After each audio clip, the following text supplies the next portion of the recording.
माँ सीता धरती में क्यों समा गई? बहुत लोगों के मन में यह प्रश्न उठता है कि ऐसी क्या स्थिति आ पड़ी थी कि माता सीता को भूमि में समाना पड़ गया था। क्या इसके अलावा कोई और विकल्प नहीं था तथा क्या श्री राम इतने कठोर थे कि उन्होंने बार बार माता सीता के चरित्र पर संदेह किया?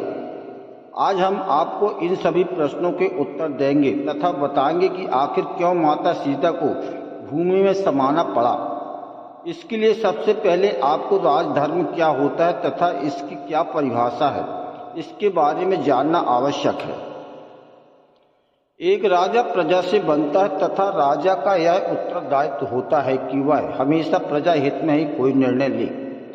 चूंकि एक प्रजा के द्वारा ही राजा का चुनाव किया जाता है, तो राजा को अपने सभी निर्णय वही लेने होते हैं जो प्रजा के अधिकांश लोगों का मत होता है, अन्यथा उसे राजा रह जाने का कोई अधिकार नहीं होता। इसी को राजधर्म कहा गया है।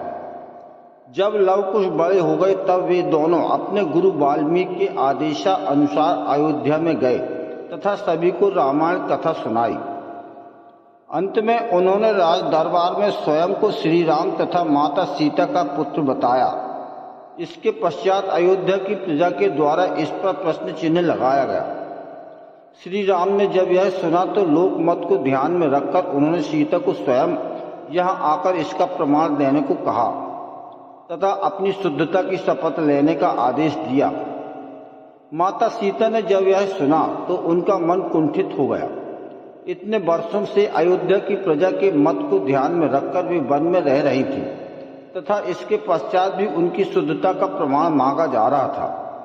इसलिए उन्होंने इस अपवाद को हमेशा के लिए समाप्त कर देने का निश्चय किया, जिससे आगे कभी यह समस्या खड़ी न हो। जब माता सीता राज दरबार में पहुंची तो वहां सभी के सामने उन्हें अपनी शुद्धता की शपथ लेने को कहा गया। यह सुनकर माता सीता ने सभी के सामने शपथ ली कि यदि उन्होंने मन, वचन तथा कर्म से केवल भगवान श्री राम की ही आराधना की है तथा उन्हें ही अपना पति माना हो, तो उसी समय यह धरती फट जाए तथा वे उसमें समा जाए। माता सीता का इतना कहते ही एक जोरदार गर्जना हुई तथा धरती फट गई, दो हिस्सों में बट गई।